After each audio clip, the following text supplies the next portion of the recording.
I love you too. Welcome to another episode of Live Yielded. Are y'all excited? This is amazing. Episode 2.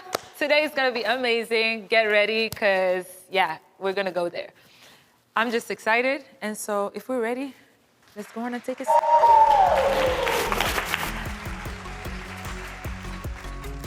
All right. So last time we talked about yielding yourself. And I'm very excited about today's topic.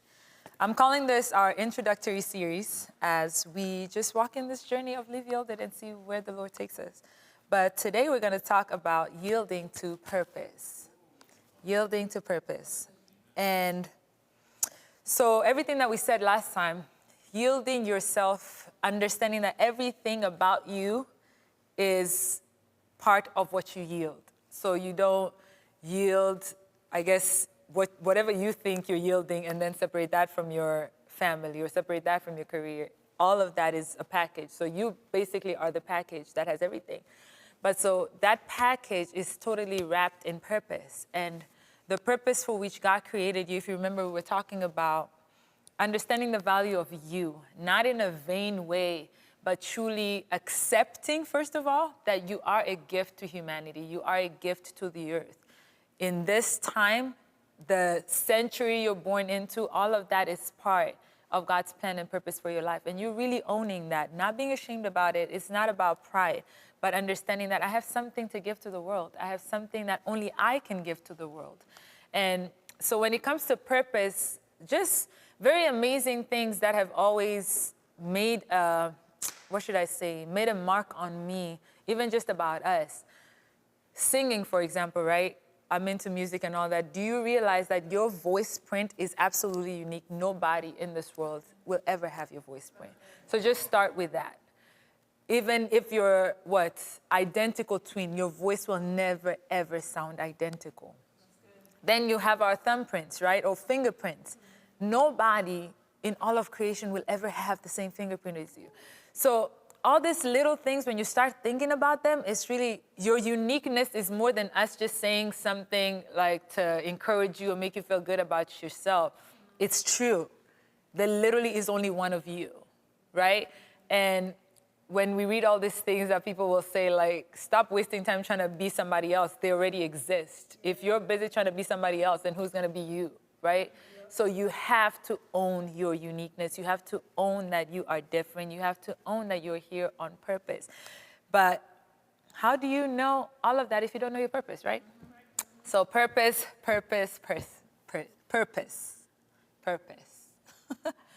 The question of the ages. What is purpose? And I'm going to quote this man that I love so much, Miles Monroe. Many of us probably are familiar with him, but he was the first person that ever at least gave me somewhat of an understanding of really understanding what purpose was, at least at a very fundamental level. And I was at this conference. I don't remember where it was, but this was maybe 10 years ago, 10, 12 years ago.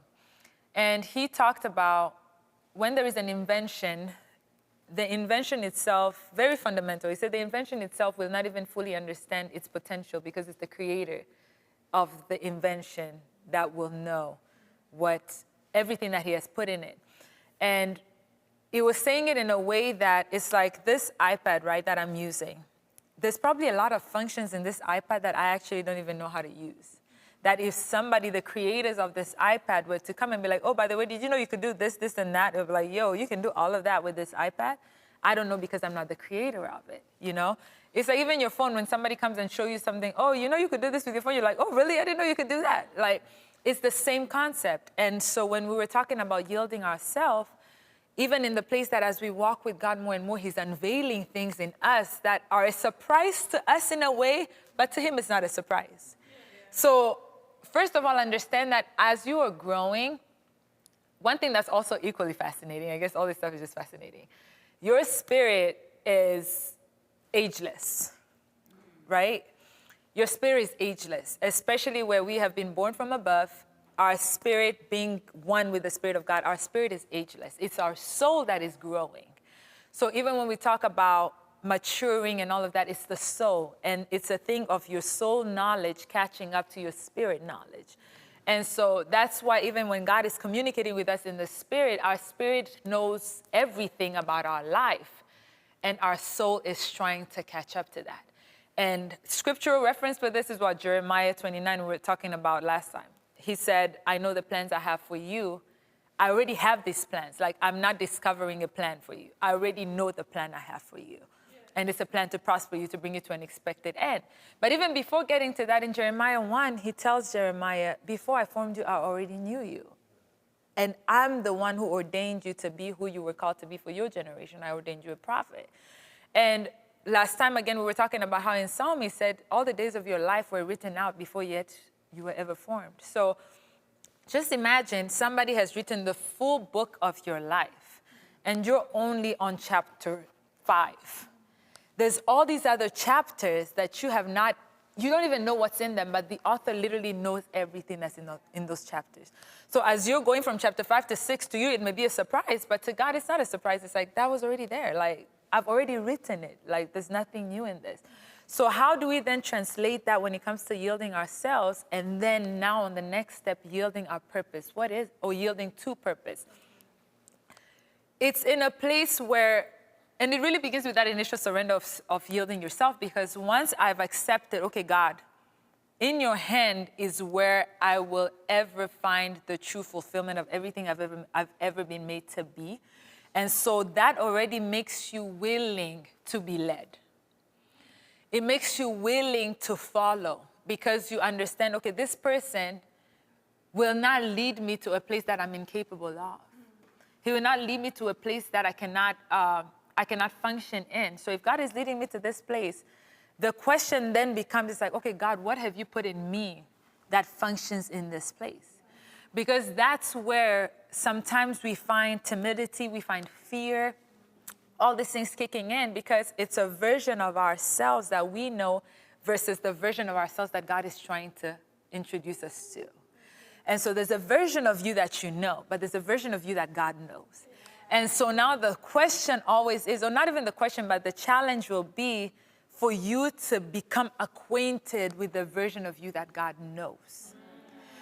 And so that version of you that God knows is the version that has an assignment and a purpose on this earth. And so that's where even how we were saying getting married and attached to things, because of our limited understanding of them, we become comfortable even placing labels on ourselves, right?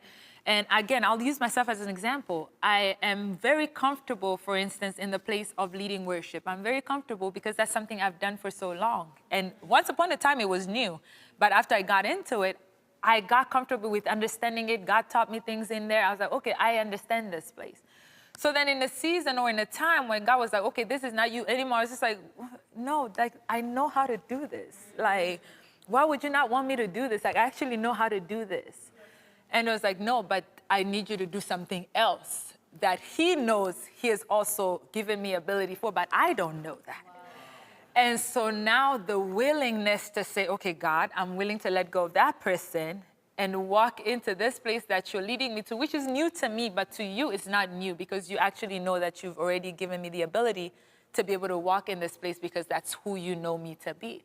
And so even that mental acceptance in anything, oh my gosh, like let's not even go deep in ministry, you know, like even career-wise, education-wise, the expectations that not only people have of us, but we have of ourselves, you know?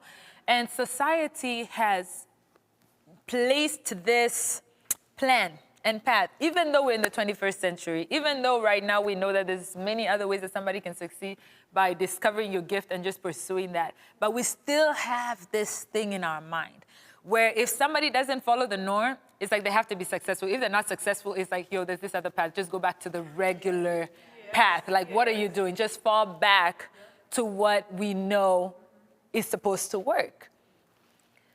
Go to school, get a job, get a degree, get married, et cetera, et cetera, et cetera.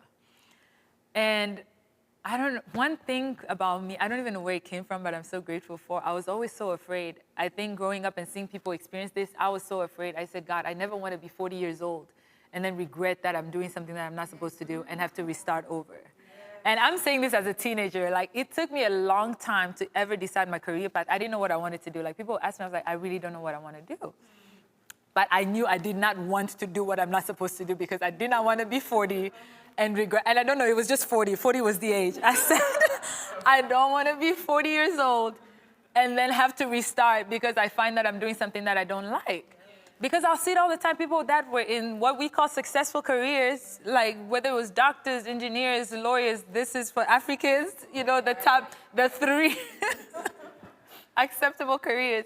But I'll see these people turning back from them and they're like, this was not what I was supposed to do. And then at 40, they're starting like on a completely different journey.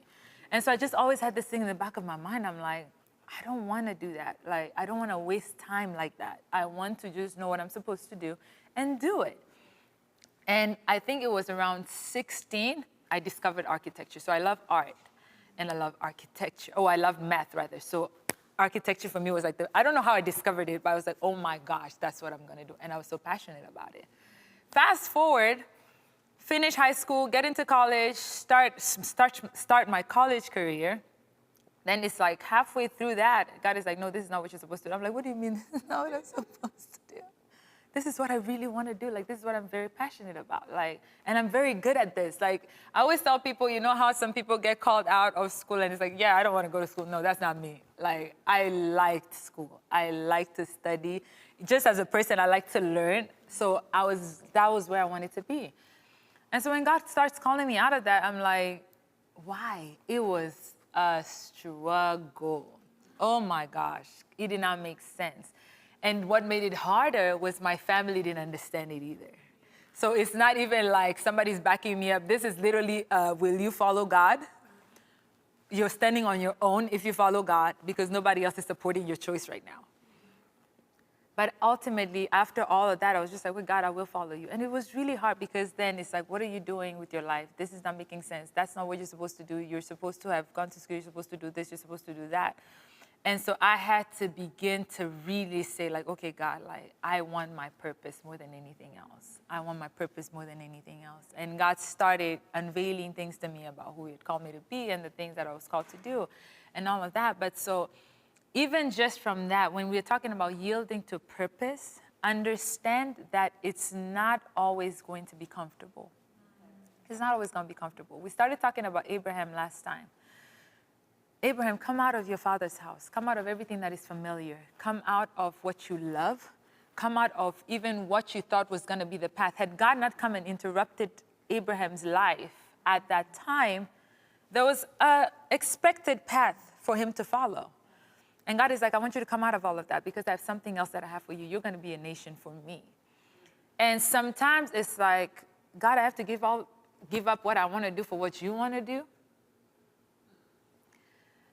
And it's only when you have yielded yourself that you truly will find joy and fulfillment in being able to live out the will of God because ultimately that's what He created you for. So that's really the thing that will actually satisfy you the most. And it's all these things we read in the Bible, you know, like it's so easy to read it. It's what, 2 pages in the Bible, 3 pages of the story, and it's like that's somebody's entire life. But when you actually try to put yourself in that person's shoes to really understand, listen, like it's not as easy as what we're reading it to be. It was an acknowledgement to say, okay, how do you even begin to go to your parents today and say, okay, hey, God is calling me out of here. Like He's sending me to India. And here's something, who do you know in India? Nobody. Where are you going to go to India? I don't know. He's going to show me when I get there. Okay, what are you going to do? I don't know. He just said, I need to go there. Do you hear how crazy you sound? You sound crazy. But it has to be a determination inside of you to say, this is what God has said, and I don't need to understand it. I just need to follow what God has said. And that's what following purpose is. That's what yielding to purpose is. God will sometimes tell you, hey, move to so-and-so place, or this is the career path I have for you. And it will look like nothing is working. What is it that makes you stay on track when you don't see the results that you think you should see? You got to know something deeper. You got to know that, okay, this is what God has assigned for me in this place, in this time. It's His purpose that I'm following. And that's It's a posture of heart because ultimately it's a personal walk. It's a personal walk. It's not you and somebody else. Yes, by God's grace, He brings us companionship sometimes along the way in different times, in different seasons. There will be people there with you to encourage you and all that. But ultimately, it's very personal. It's you and God. So personal to the point that even when it came to the promise of Isaac, it was Abraham and God dealing with, hey, you have to give your son. I always wonder, like, what happened when Abraham told Sarah? Could he even have told her that? When it comes to your purpose with God, yielding to purpose, it's a place where you shut off every other voice to say, I'm not listening to nobody else. I'm not taking any other opinion. What God has said is the only thing that I'm sticking to. And so when we look at people that we admire, people who have even made an impact in this world that we live in, everybody's journey always had a place where they had to be tenacious, they had to persevere, they had to hold on against all odds. What was it that made them know, like, why aren't you letting this go? Why don't you switch? Like, you've tried now. It's been 1 year, it's been 2 years, it's been 3 years, it's been 10 years. You're still going? Like, why don't you let this go and just do something else?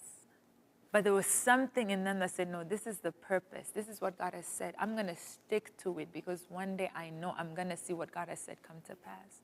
And so that's something for all of us where it comes to fulfilling or yielding to purpose and pursuing our purpose. Understand that when the seed goes in the ground, it doesn't sprout overnight, right? And I always think about this, like, let's say there was a seed that was planted right here. I could walk all over. You wouldn't know that there was anything in the ground. You wouldn't. But so what if the person who had watered that seed also forgot about the seed and wasn't watering it? Versus, what is it that makes a person come and keep watering a place where it looks like nothing is happening, but they water it because they know of what they've placed in the ground?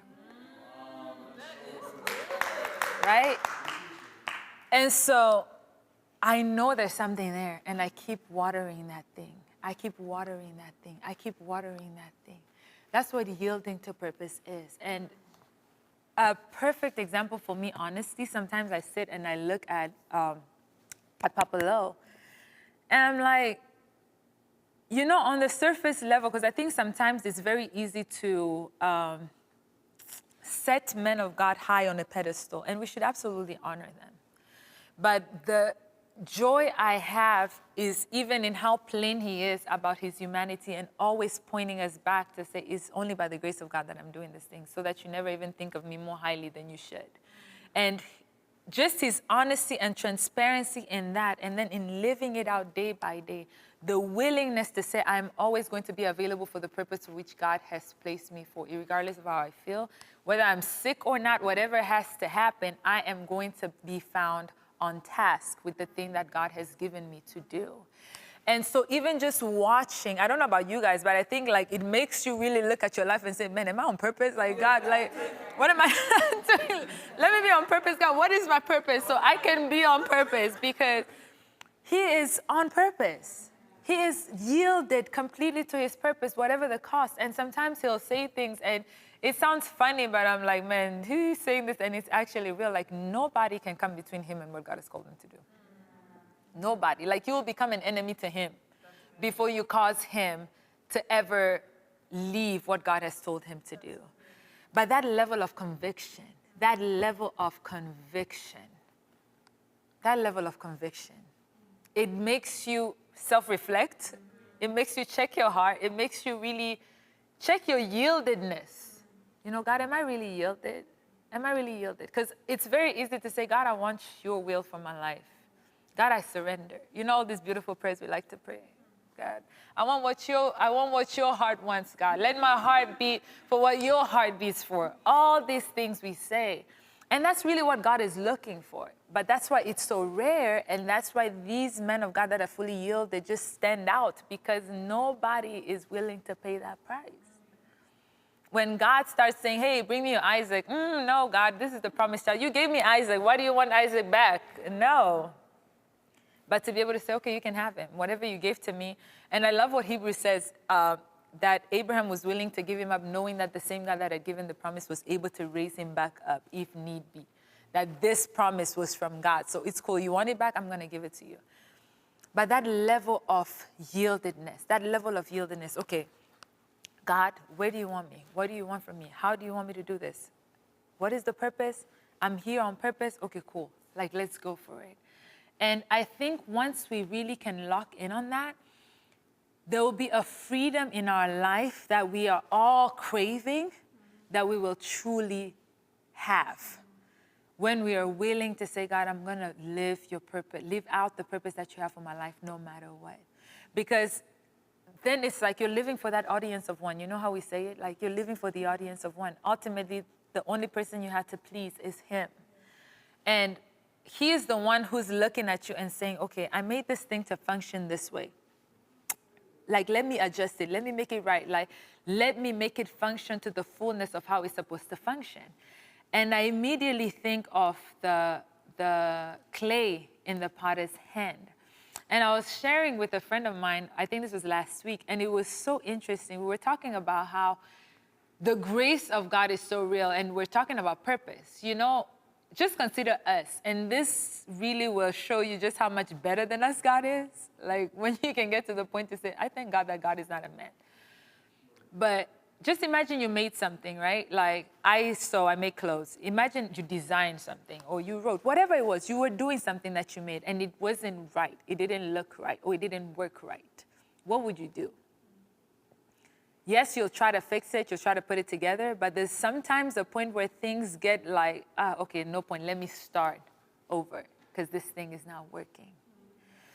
And yet God is so committed to, like, God doesn't, okay, forget you, like you're not working. God's grace is that grace that literally will work with you, be patient, and help you, put you together so that you can function in the purpose that he has. It's like he knows what he has put in you, and he's not going to give up on you. He's not going to give up on you the way that we do. And so when you think of purpose, purpose is such a popular conversation in the world today, but I'm hoping to just give you a different perspective that you can add to that outlook when you're thinking of purpose. That you won't only just think of it in the generic sense, like, okay, you're here to fulfill something, you're here on assignment, because all of that is absolutely true. But I want you to begin to think of it in the sense of there are things in you that you have not even uncovered yet, that they were in you from the foundations of the earth. That it's not, oh, we are discovering this as we go because it's also a surprise to God. You know how we think, oh, because I learned to speak so many languages, therefore I could become an interpreter. But God is looking at it as, oh, no, you're already an interpreter, so that's why you already have the ability to learn many languages, so it's all kind of working. We're looking at it from walking back, but God is looking at it from the end backward. And so it's like you'll think, you know how we were saying last time, God is taking you from point A to B, He took you from A to Z to X to Y and brought you back around before you got to B.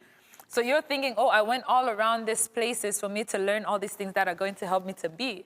But God is looking at it as like, no, all these things were already a part of you. And so you were just working it out because this end point that to you is the end point is actually like in reverse. Because he sees the end from the beginning. He sees the end from the beginning. And so when you really begin to see these things like that, it's, man, the intentionality of God, you really will value even where you were born. You begin to even value your parents. You begin to value even where you're from. You begin to value where you are in a different way because you understand, like, He's working backwards with me, whereas I feel like I'm growing into something. You think you're growing into it, but you're not. It's like God is meeting. He's waiting for you on this other side. It's like, oh, we're going to meet. Come on, like, I already have this place set right here.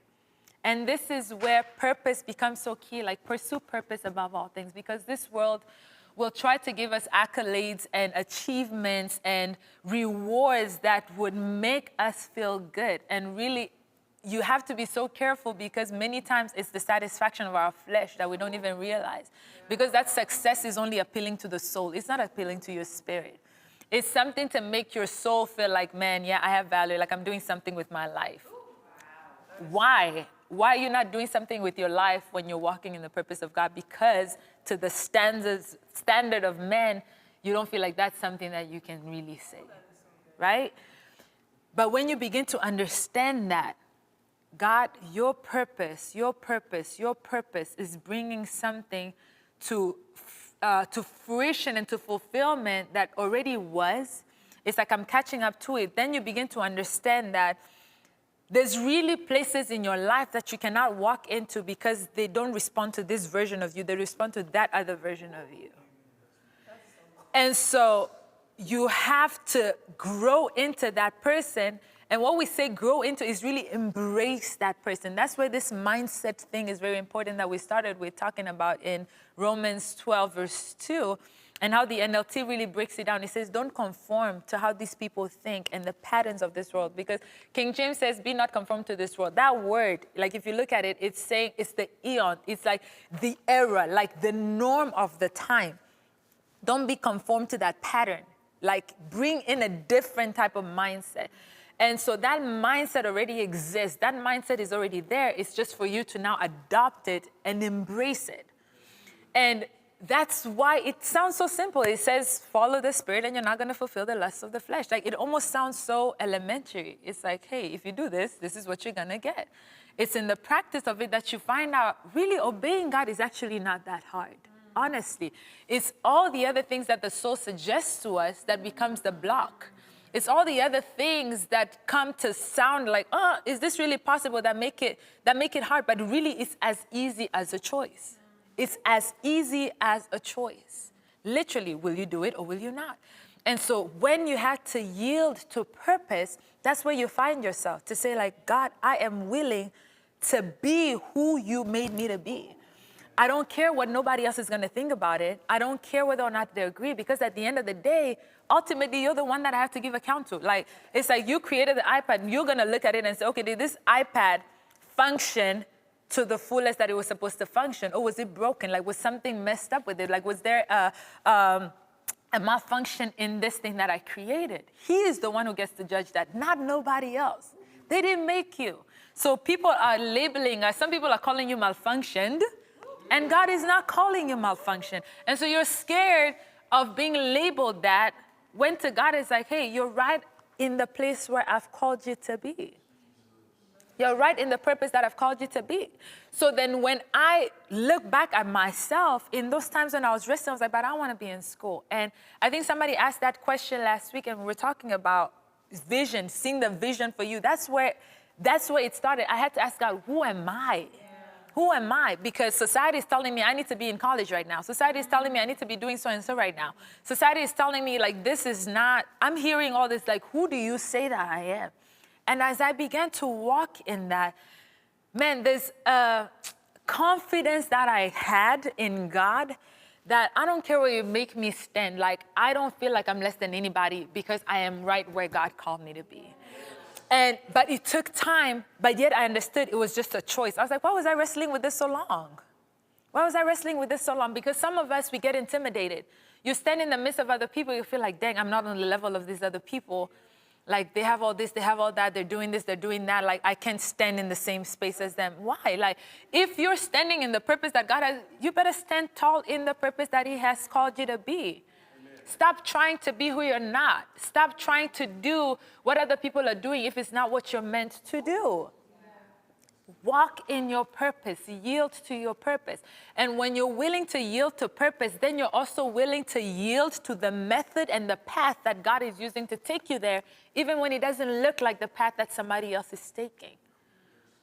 Because you recognize that this is my path. This is what He laid out for me. And He is achieving something in me here. He is doing something in me here. He is fulfilling something in me here. And I'm willing to walk that out. I don't care about you on your path. Okay, great. You're doing good. And I can cheer you on.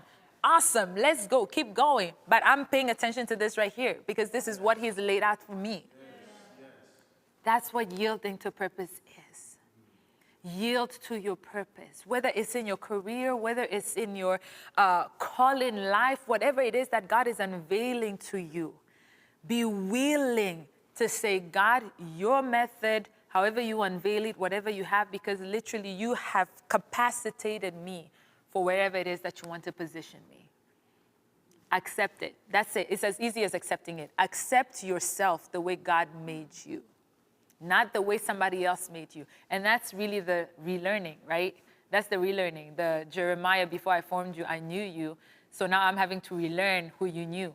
I'm having to relearn who you formed. I'm having to relearn what you spoke about that person, because right now, in just by virtue of being born in this earth, in this physical world, it was other things that were naming me, other things that were calling me out, other things that were saying things to me. That's where we even get into spiritual names. Why? Because your parents named you, and if they were not in tune, that means they completely gave you something completely opposite to what God has named you. And so desiring to go back to who, not even go back, desiring to be acquainted with the version of you that God knows. Desire to be acquainted with the version of you that God knows, because that person is the one that he sent on this earth for a purpose. And once you know that person, your purpose literally will just unfold like this. Amen? So yielding to purpose. All right. Woo. Amen. Amen, amen. So, all right, guys. Well, you know what time it is? Time for Ask Auntie Benz. Yeah. So, all right. Let's do this. We're going to have a special guest join me up here, and then we're going to see how this goes and what questions we have. So let's do this.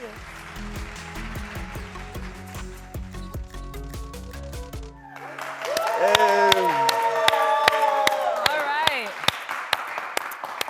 So, our guest for Ask Auntie Benz today is the one and only Simeon. Hello, how you doing? Hi, Thank you for having me. Of course. Thanks Thank you for so being much. here. Thank you. I can't wait to hear your question. All right. Excited. Go for it. I have a question. Okay, so how do you keep your spirit aligned and charged for the yielding process when the flesh is in a hurry for success and purpose through the lens of the ideas and plans that you had set for yourself? When you see things moving fast in life, how do you encourage your spirit that the seed that you have planted and sown will produce in the timing that God sees better fit for you?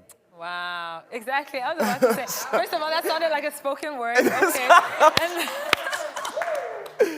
No, that was good. Okay, so break it down for me. Okay. I feel like that was like 3 questions in one. Yeah, so let's like do the first one. The first one, okay. You said, how do you keep your spirit aligned and charged for the yielding process when your flesh is in a hurry? Yes. Yeah. I think if you try to do it the reverse way, we talked about like the body, because I think that's what a lot of us try to do. Yeah. And it's the mistake of, I don't know if I can blame the church for this necessarily, but where sometimes we teach principles and disciplines and do's and don'ts without dealing with the heart. That's and good. I think that is a byproduct. Like by default, you will be trying to do something that your spirit cannot sustain. That's it's good, like telling somebody, hey, like, come with me, like, I want you to fast. Like, kind of like how we've been on a fast in church. Somebody that's never fasted before, doesn't have the understanding behind it, or even just the, what we call spiritual stamina, right? Yes. It's like, okay, hey, you're going to go 6 to 6 with no water, no food. It's like, wait, what are you talking about? That's like, right, yeah. I don't know how to handle that. Yes. And it's something about when the spirit is cultivated, then the body will follow. So we shouldn't try to lead from body, soul, spirit. You have to deal with spirit first, and then the soul, and then the body. Because that's what he said. He said, if you follow the spirit, then you will not fulfill the lust of the flesh. So that literally is your answer, where you say, how do I keep my spirit in the yielded place, right? Yes. Or in a posture of yielding. Yes. It's when I'm dealing with the spirit, and if my spirit is yielded, my flesh, literally there's no room for my flesh, because it's not about stopping something. It's what has replaced that. You know how Papa Lo always says there's no void in the spirit. No, yes. So a lot of us will be like, oh, I don't want to do this no more. Okay, but what are you doing instead?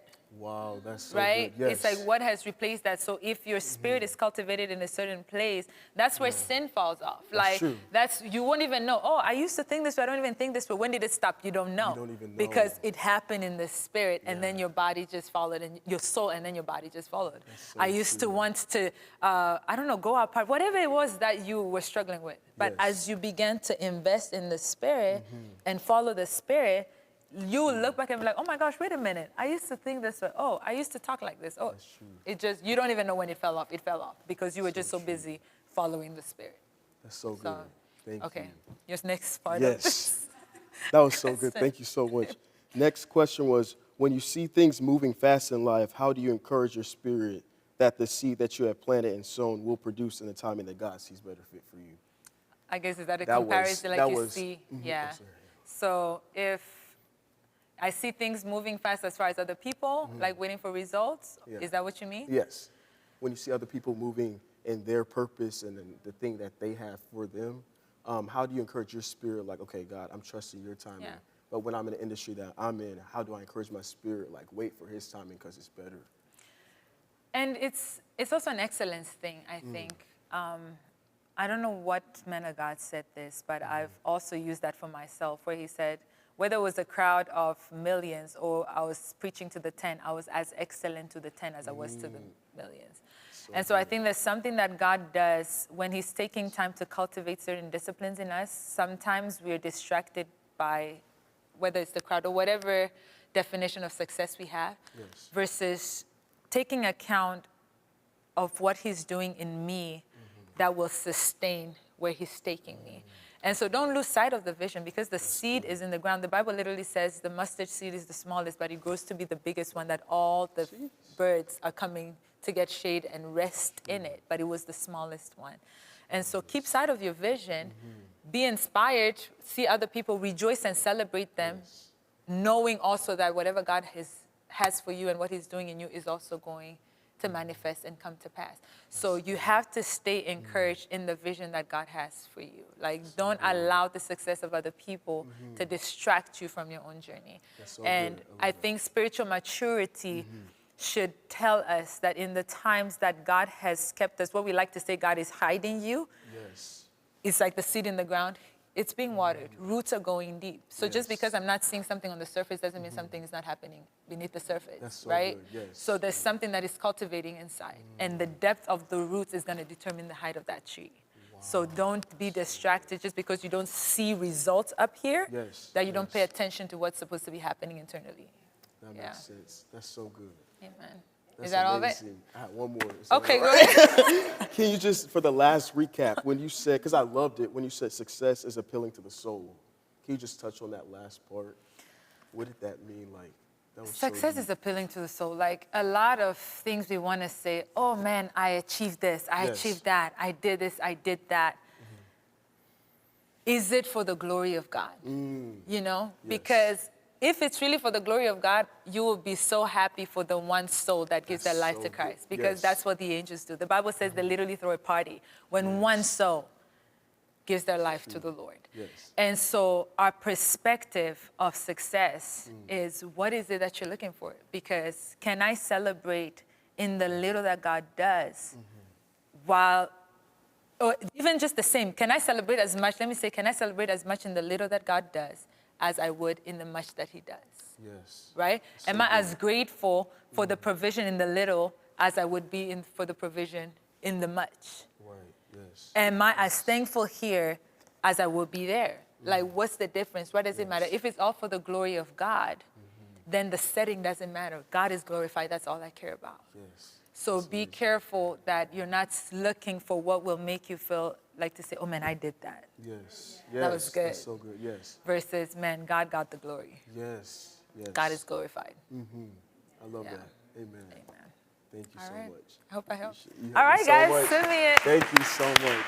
Thank you. Those are really, Thank you so much. those are good questions. Those are really good questions. But that's it, guys. So that's all for Live Yielded today. And as always, we honor this platform. It's amazing, just the opportunity to be here. It's amazing being able to be a blessing to you. It's amazing just being able to touch lives all over the world. So however you want to be a blessing, please feel free. However the Spirit lays it on your heart, you can absolutely be a blessing. The information is going to be on your screen. But definitely listen on the go. This is also on podcast platforms. So wherever you listen to your podcast, you can go ahead and listen to this episode again. And until next time, all day, always, live yielded.